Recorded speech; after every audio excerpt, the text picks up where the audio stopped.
Hello, welcome to all the viewers. पिछले lecture में हमने पढ़ा था स्ट्रेस स्ट्रेन डायग्राम। आज पढ़ेंगे हम mechanical properties of material. Material की क्या क्या मैकेनिकल प्रॉपर्टीज है उसके बारे में हम इस लेक्चर में पढ़ेंगे। जो भी चैनल पर नए आए हैं वो चैनल को सब्सक्राइब कर दें। स्टार्ट करते हैं आज का लेक्चर। पहली प्रॉपर्टी है हमारे पास इलास्टिसिटी।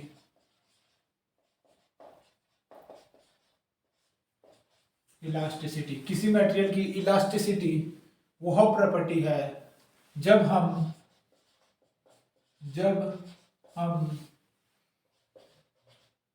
किसी मटेरियल पर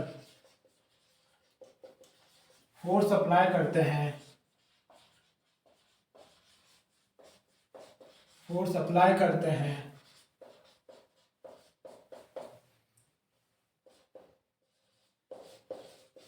तो डिफॉर्मेशन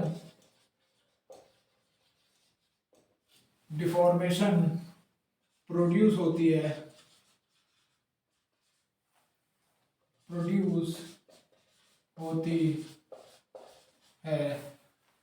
और जब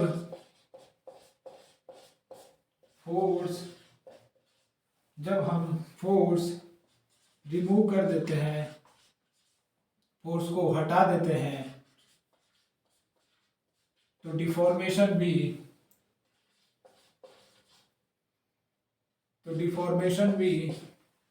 रिमूव हो जाती है। डिफॉर्मेशन भी रिमूव हो जाती है। डिफॉर्मेशन भी रिमूव हो जाती है। इलास्टिसिटी मटेरियल की वह प्रॉपर्टी है जब हम किसी मटेरियल पर फोर्स अप्लाई करते हैं तो डिफॉर्मेशन पैदा होती है, और जब हम फोर्स को रिमूव कर देते हैं तो मटेरियल में जो डिफॉर्मेशन पैदा हुई है वो भी रिमूव हो जाती है और मटेरियल अपने प्रारंभिक ओरिजिनल शेप और साइज में वापस आ जाता है। और मटेरियल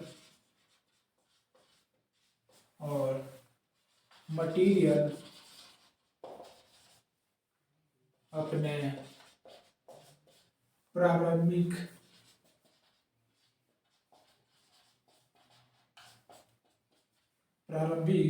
शेप और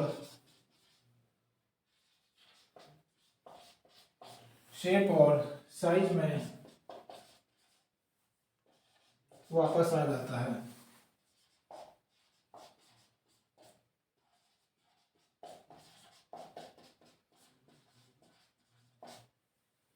यहां से कह सकते हैं हम कि मटेरियल की जो अपने प्रारंभिक शेप और साइज में वापस आने की जो टेंडेंसी है उसे हम इलास्टिसिटी कहते हैं।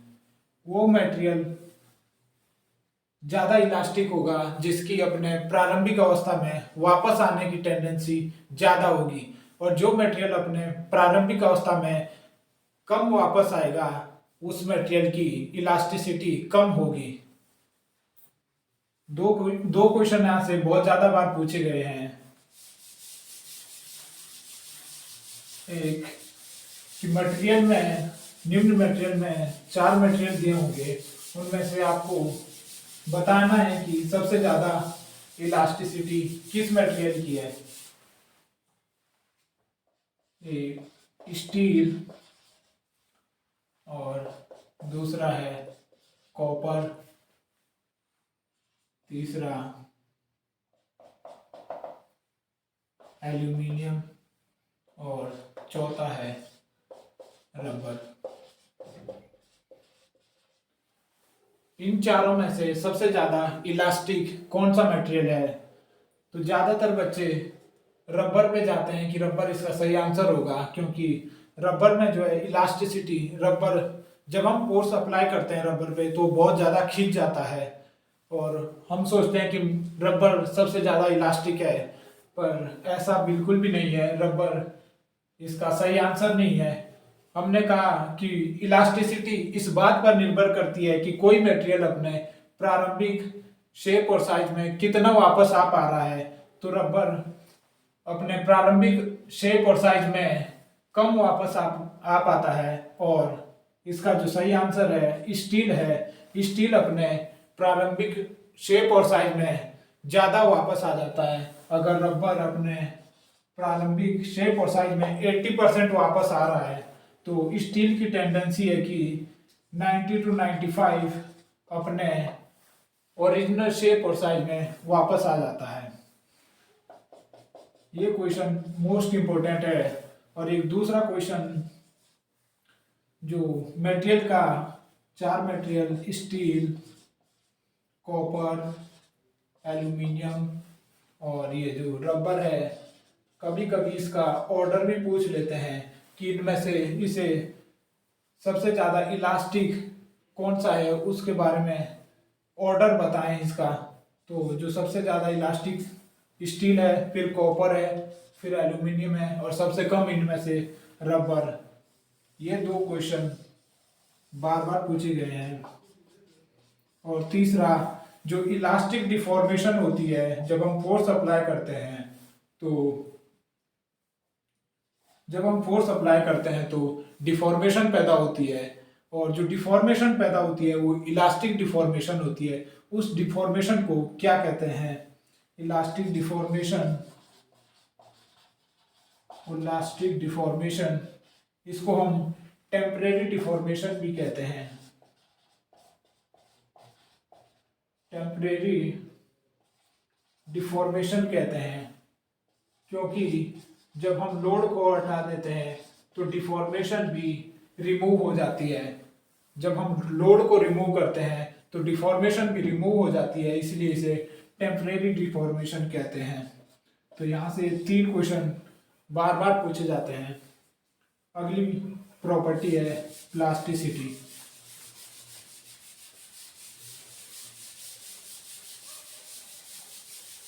अगली प्रॉपर्टी है प्लास्टिसिटी। प्लास्टिसिटी मटेरियल की वह प्रॉपर्टी है जब हम मटेरियल पर फोर्स अप्लाई करते हैं तो मटेरियल में डिफॉर्मेशन पैदा होती है, और जब हम फोर्स को रिमूव करते हैं तो डिफॉर्मेशन रिमूव नहीं होती। जब हम मटेरियल पर फोर्स अप्लाई करते हैं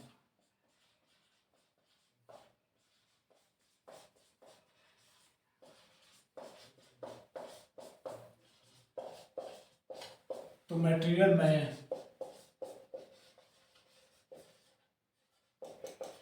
डिफॉर्मेशन पैदा होती है।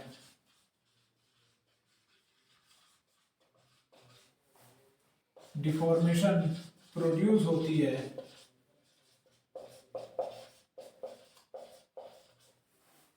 और जब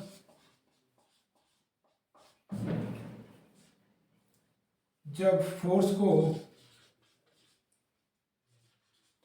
रिमूव करते हैं तो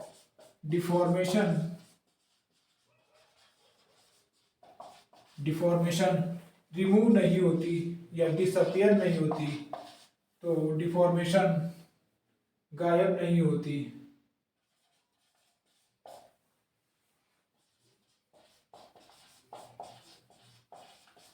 इलास्टिसिटी और प्लास्टिसिटी में इतना ही अंतर है कि इलास्टिक मटेरियल में जो डिफॉर्मेशन है वो रिमूव हो जाती है, और प्लास्टिक मटेरियल में जब हम फोर्स अप्लाई करते हैं तो डिफॉर्मेशन पैदा होती है, और जब हम फोर्स को रिमूव करते हैं तो डिफॉर्मेशन रिमूव नहीं होती। ये बेसिक सा अंतर है इलास्टिसिटी और प्लास्टिसिटी में। इसका एग्जाम्पल है जो प्लास्टिक है, प्लास्टिक मटेरियल, यो इसका एग्जाम्पल है। तीसरी जो प्रॉपर्टी है रिजिडिटी। रिजिडिटी मटेरियल की वह प्रॉपर्टी है जब हम रिजिड बॉडी पर फोर्स अप्लाई करते हैं तो वो डिफॉर्मेशन को अलाउ नहीं करता। और जब हम मैक्सिमम लोड को अप्लाई करते हैं बॉडी पर तो वो छोटे छोटे पीस में टूट जाता है, लेकिन डिफॉर्मेशन अलाउ नहीं करता। रिजिडिटी,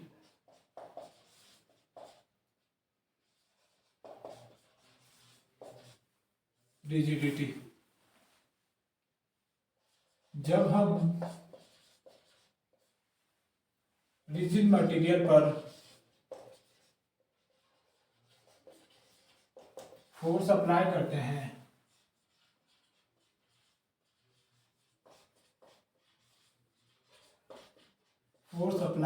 हैं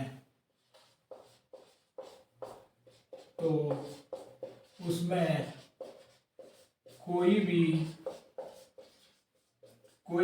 डिफॉर्मेशन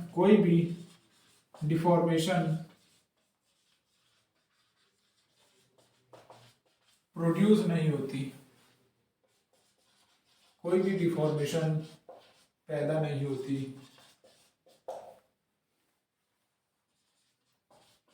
मटेरियल जो है, रिजिड मटेरियल डिफॉर्मेशन को अलाउ नहीं करता।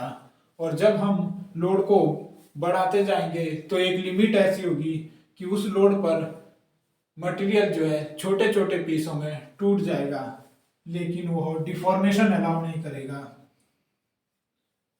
प्रोड्यूस नहीं होती। और मैक्सिमम लोड अप्लाई करने पर मैक्सिमम लोड अप्लाई करने पर मटेरियल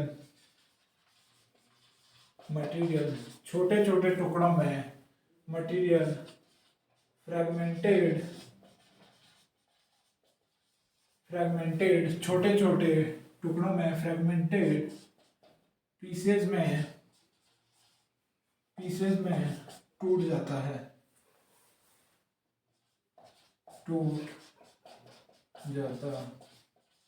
है, यह मटेरियल की रिजिडिटी कहलाती है। जब हम किसी मटेरियल पर फोर्स अप्लाई करते हैं तो रिजिड बॉडी डिफॉर्मेशन को बिल्कुल भी अलाउ नहीं करती।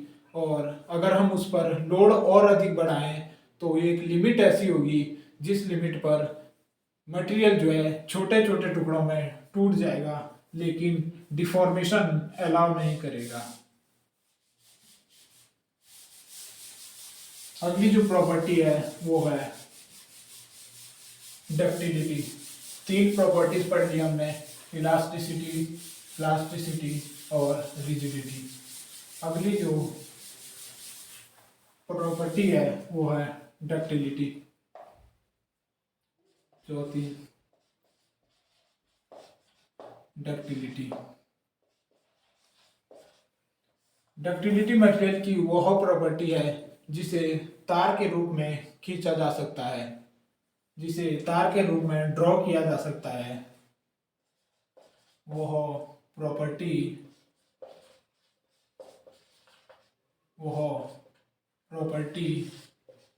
जिसे तार के रूप में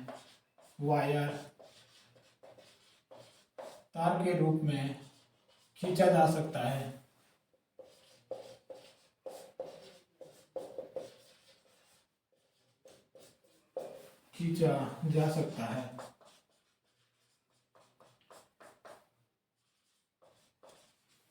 डक्टिलिटी मटेरियल की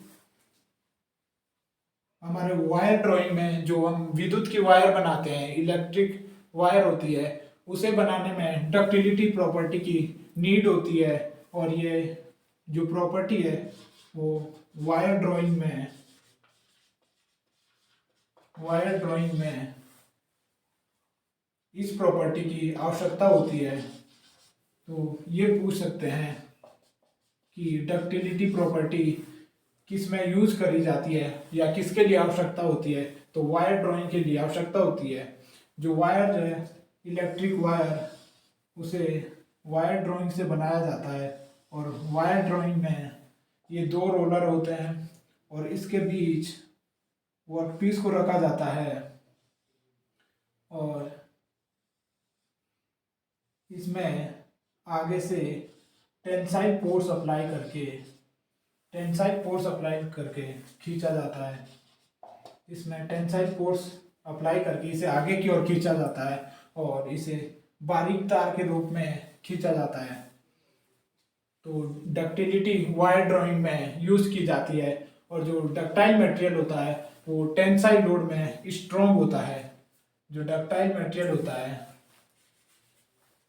टेंसाइल लोड में स्ट्रॉन्ग होता है,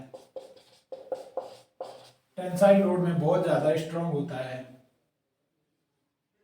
या टेंसाइल लोड में स्ट्रॉन्ग होता है।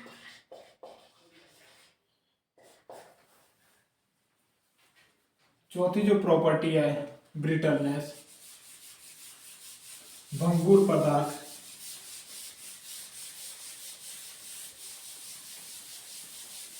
ब्रिटलनेस किसे कहते हैं? ब्रिटलनेस वह मटेरियल है जिसे तार के रूप में खींचा नहीं जा सकता। पांचवी प्रॉपर्टी है ब्रिटलनेस, भंगुरता।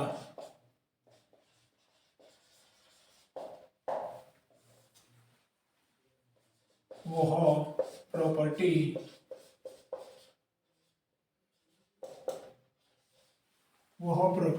जिसे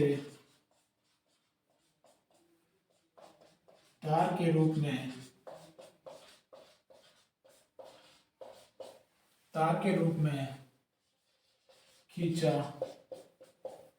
नहीं जा सकता।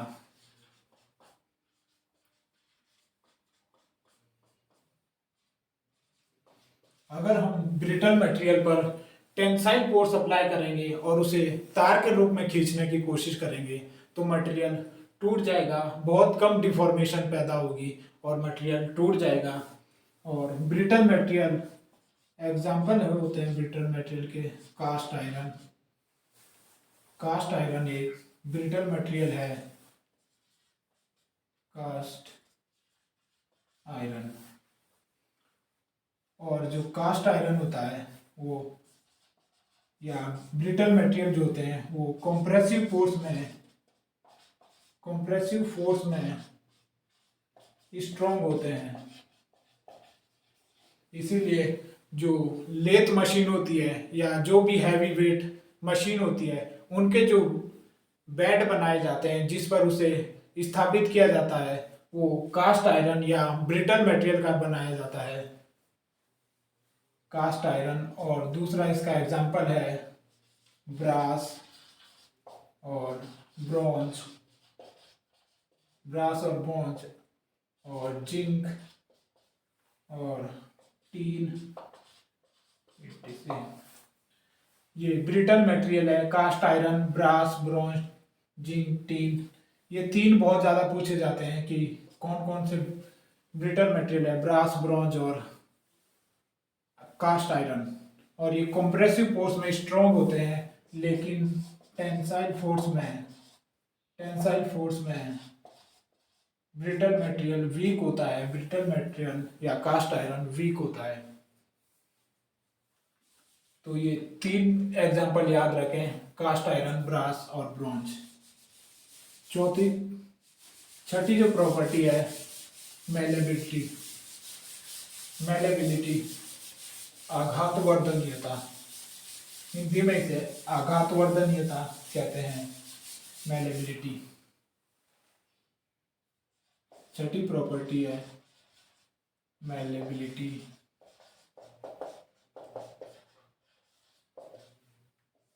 मेलेबिलिटी पदार्थ की वह प्रॉपर्टी है जिसे हम शीट के रूप में या चादर के रूप में ढाला जा सकता है, जिसे कंप्रेसिव फोर्स लगाकर चादर के रूप में ढाला जा सकता है, जिसे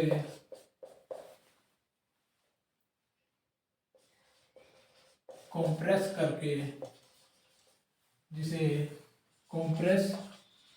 करके चादर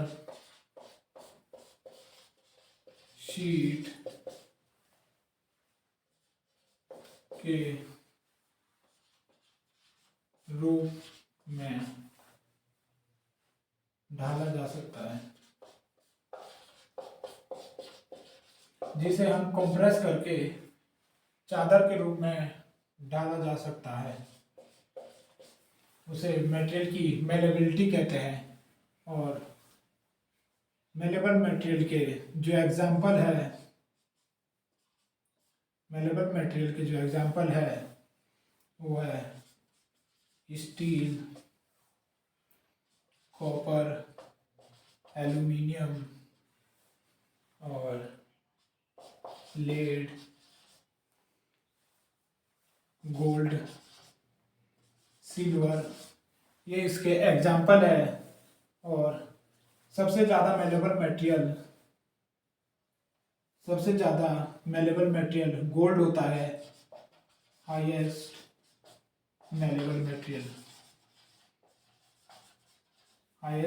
मटेरियल गोल्ड है, सोना है।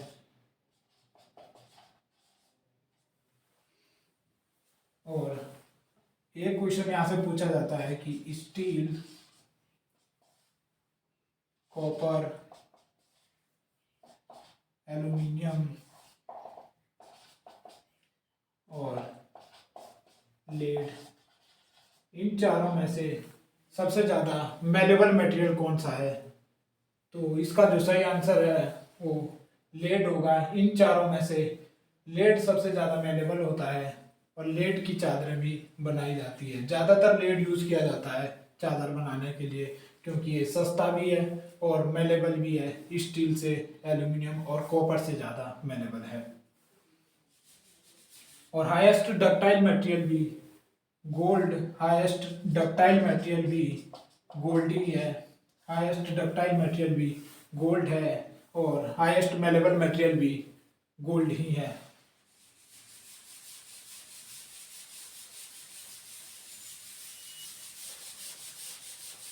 एक और क्वेश्चन यहाँ से पूछा जाता है मेलेबिलिटी से, उसे हम नोट पॉइंट में लिखेंगे।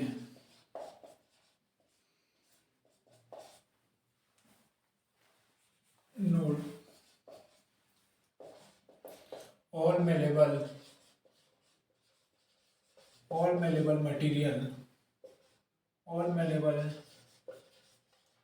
material are ductile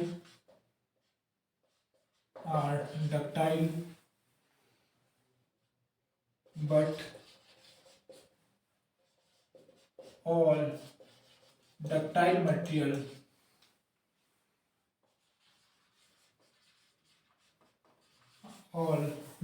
material are not malleable या malleable material। जितने भी मेलेबल मटेरियल है वो सभी डक्टाइल मटेरियल भी है, और जो सभी मेलेबल मटेरियल है वो, जो सभी डक्टाइल मटेरियल है वो मेलेबल मटेरियल नहीं है। ये क्वेश्चन पूछा जाता है, तो ये भी नोट कर लें। अगली जो प्रॉपर्टी है वो है फ्लेक्सिबिलिटी। मटेरियल की फ्लेक्सिबिलिटी क्या होती है? सातवां जो फ्लेक्सिबिलिटी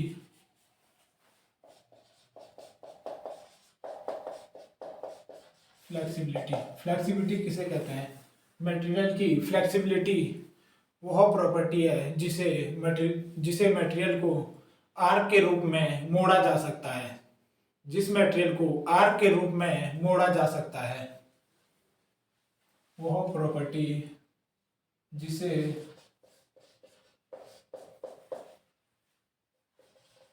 मटेरियल को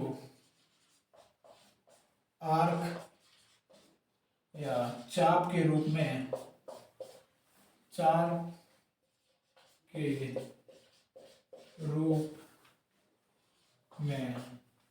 बेंड किया जा सकता है। बेंड किया जा सकता है। ये दो मटेरियल मेरे हाथ में है, एक है मार्कर और एक ये। इस मटेरियल को अगर मैं मोड़ने की कोशिश करूं तो ये नहीं मुड़ेगा, तो हम कह सकते हैं कि ये मटेरियल में फ्लेक्सिबल नहीं है। और जो दूसरा मटेरियल है इसे हम आर्क के रूप में मोड़ सकते हैं, तो मैं कह सकता हूं कि ये मटेरियल फ्लेक्सिबल है।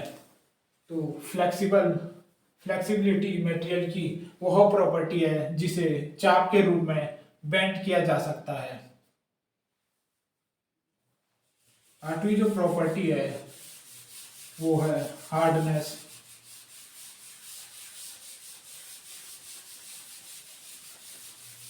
मटेरियल की हार्डनेस किसे कहते हैं?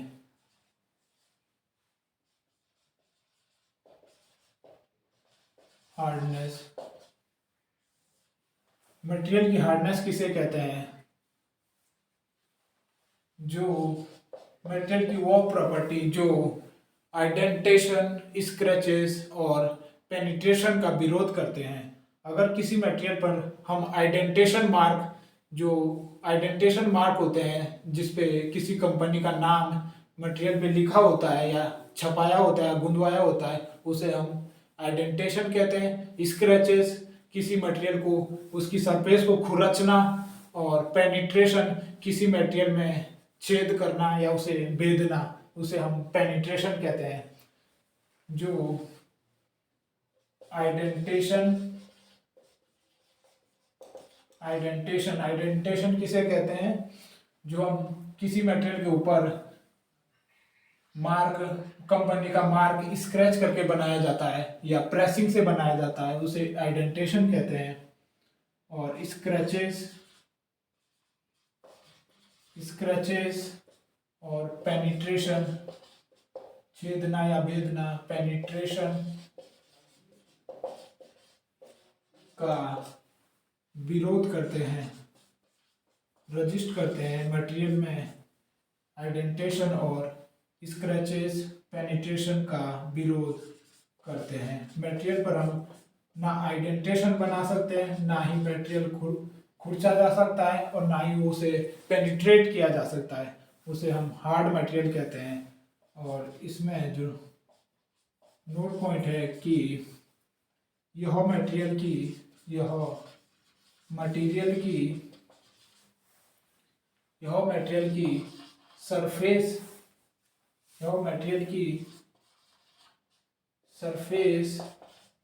प्रॉपर्टी है। मटेरियल की सरफेस प्रॉपर्टी है। यह मटेरियल की सरफेस प्रॉपर्टी है।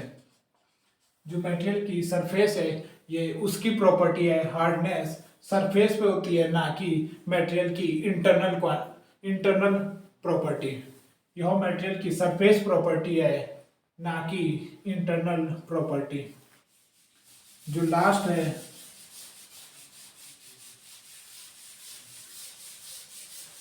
लास्ट प्रॉपर्टी स्ट्रेंथ है। किसी मटेरियल की स्ट्रेंथ क्या होती है? किसी भी मटेरियल की स्ट्रेंथ वह प्रॉपर्टी है जो उसमें लोड सहने की क्षमता या जो लोड को रजिस्ट करने की क्षमता होती है, उसे हम स्ट्रेंथ कहते हैं किसी मटेरियल की स्ट्रेंथ। जो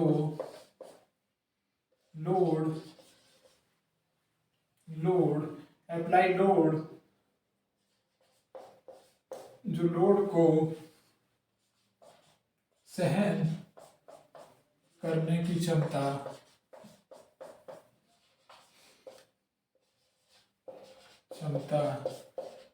और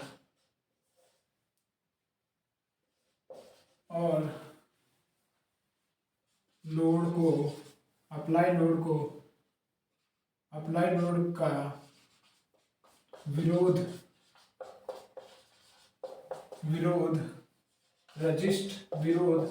करने की एबिलिटी, विरोध करने की जो एबिलिटी होती है, उसे हम मटेरियल की स्ट्रेंथ कहते हैं। कोई मटेरियल कितना स्ट्रोंग है ये हम इससे पता करते हैं जब हम उस पर लोड अप्लाई करते हैं। तो जो जिस लोड को जितना ज़्यादा लोड को सहन करता है उसे हम कहते हैं कि वो मटेरियल उतना ही स्ट्रोंग है जितना कि वो लोड अधिक सहन करेगा।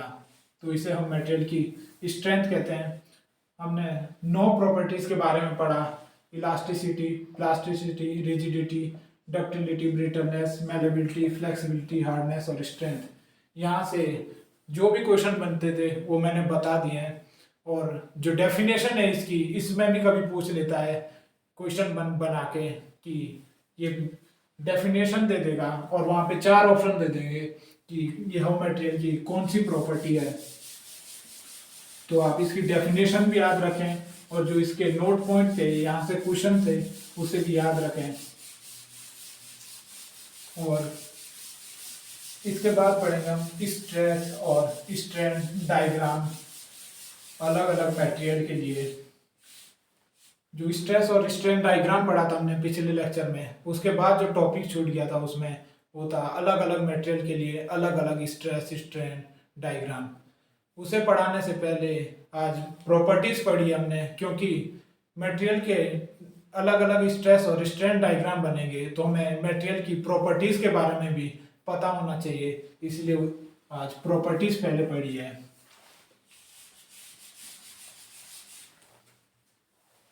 स्ट्रेस और strain diagram. Stress strain diagram अलग अलग मटेरियल के लिए स्ट्रेस और स्ट्रेन डायग्राम के बारे में पढ़ेंगे हम। सबसे पहले हम ब्रिटल मटेरियल के लिए ब्रिटल मटेरियल और ब्रिटल मटेरियल के एग्जांपल क्या था? Cast iron.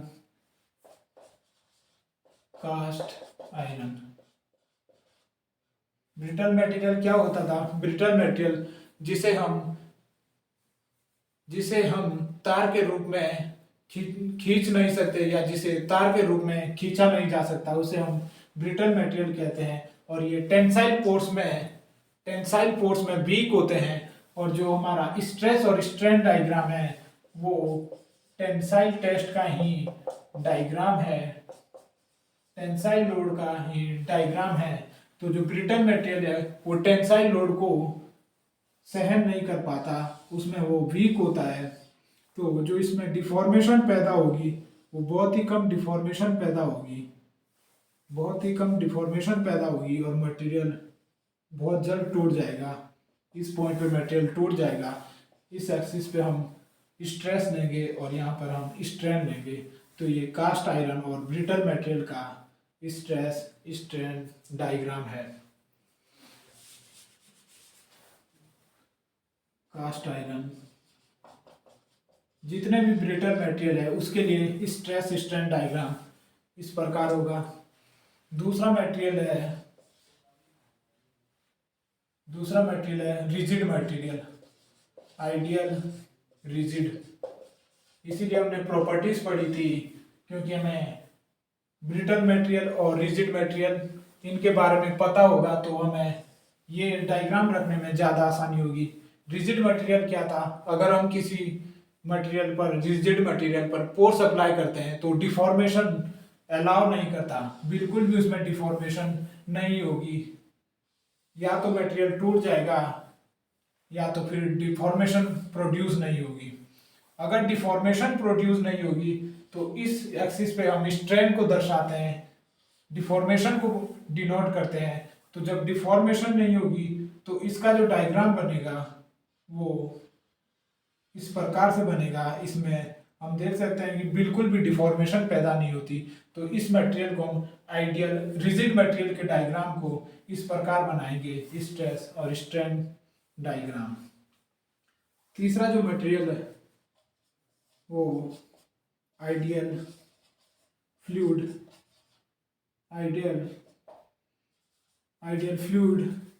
और आइडियल फ्लूइड के लिए जो स्ट्रेस और स्ट्रेन डायग्राम है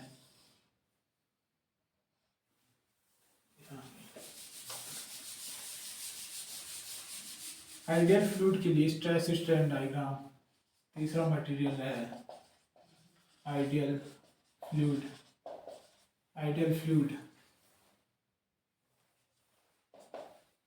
इसके लिए जो स्ट्रेस स्ट्रेन डायग्राम होगा, अगर हम इस पर फोर्स अप्लाई करेंगे तो इसमें डिफॉर्मेशन ज़्यादा पैदा होगी। और जब ये आइडियल रिजिड ये वाली एक्सिस दर्शा रही है तो आइडियल फ्लूइड का डायग्राम हम इस प्रकार से होता है। आइडियल फ्लूइड और फ्लूइड में लिक्विड और गैस दोनों मटेरियल को हम फ्लूइड बोलते हैं, लिक्विड और गैस को।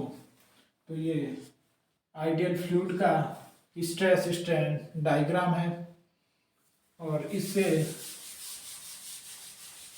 तीन मटेरियल के स्ट्रेस स्ट्रेन डायग्राम हमने देख लिए हैं। चौथा मटेरियल है माइल्ड स्टील। उसका तो हमने पहले डिटेल में पढ़ा था। Stress strain diagram mild steel के लिए ये, इसमें हमें 6 पॉइंट मिले थे। प्रोपोर्शनल लिमिट, ये इलास्टिक लिमिट, ये अपर यील्ड पॉइंट, ये लोअर यील्ड पॉइंट और ये अल्टीमेट पॉइंट और ये फ्रैक्चर पॉइंट।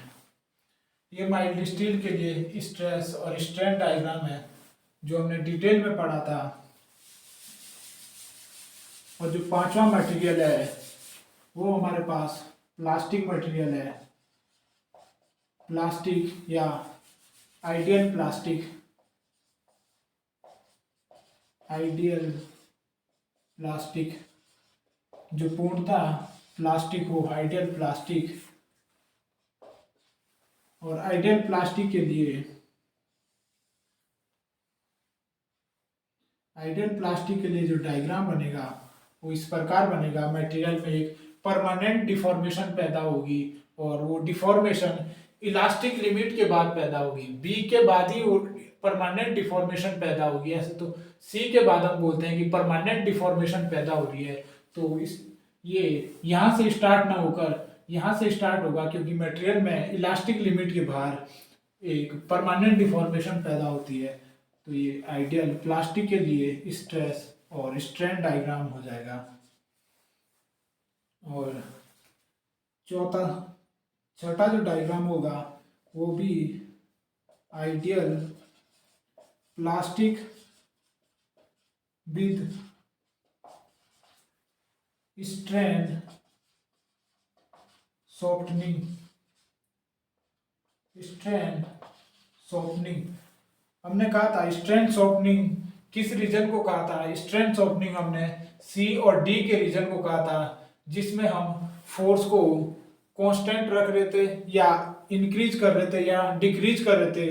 तीनों ही कंडीशन में बॉडी में खुद ही डिफॉर्मेशन हो रही थी। चाहे हम लोड को डिक्रीज भी कर रहे थे, लोड को घटा भी रहे थे, फिर भी बॉडी में खुद ही डिफॉर्मेशन पैदा हो रही थी, क्योंकि मटेरियल जो है सॉफ्ट हो गया था।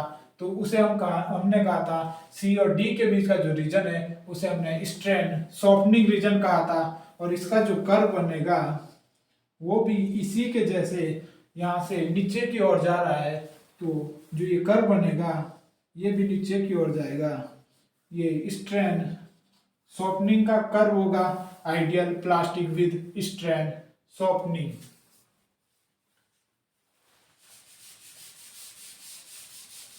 और छठा जो सातवां जो टाइप होगा ideal plastic with strain hardening. With strain hardening. Strain hardening किसे कहा था? जब सी पॉइंट से डी पॉइंट तक मटेरियल सॉफ्ट होके खुद ही डिफॉर्मेशन हो रही थी, तो डी पॉइंट पर, लोअर यील्ड पॉइंट पर डिफॉर्मेशन जो रुक गई थी, अगर उसके बाद हमें बॉडी में डिफॉर्मेशन पैदा करनी थी तो हमें लोड को इंक्रीज करना था, लोड को बढ़ाना था। और जैसे जैसे हम लोड को बढ़ा रहे थे मटेरियल जो है और स्ट्रॉन्ग होता जा रहा था, मटेरियल की स्ट्रेंथ बढ़ती जा रही थी और मटेरियल की हार्डनेस भी बढ़ती जा रही थी। तो इसलिए हमने इस रीजन को कहा था, क्योंकि इस रीजन में मटेरियल की स्ट्रेंथ और हार्डनेस बढ़ रही थी, तो इस रीजन को हमने स्ट्रेंथ हार्डनिंग रीजन कहा था। और ये जो कर्व है वो ऊपर की ओर जा रहा है, तो स्ट्रेंथ हार्डनिंग का कर्व भी ऊपर की ओर जाएगा, क्योंकि ये plastic ideal plastic with strength hardening है। तो कर्व यहाँ से स्टार्ट होगा और ये इसका स्ट्रेस स्ट्रेन डायग्राम हो जाएगा, ideal plastic with strength hardening. और हमारा लास्ट जो मटेरियल है वो रबर है। 8वां, इसके लिए जो स्ट्रेन स्ट्रेस डायग्राम बनेगा, रबर भी एक इलास्टिक मटेरियल है और इसका जो कर्व बनेगा वो कुछ इस प्रकार बनेगा, स्ट्रेस और स्ट्रेन, इसका कर्व इस प्रकार बनेगा। और रबर को हम नॉन लीनियर इलास्टिक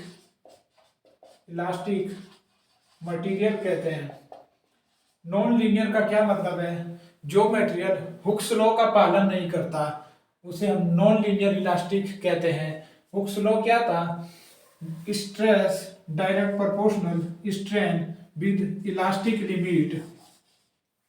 लिमिट के अंदर स्ट्रेन स्ट्रेस के डायरेक्ट प्रोपोर्शनल होगी, और जो इनके बीच का जो कर्व होगा अगर डायरेक्ट प्रोपोर्शनल है तो जो स्ट्रेस और स्ट्रेन के बीच का जो कर्व था वो एक स्ट्रेट लाइन थी इलास्टिक लिमिट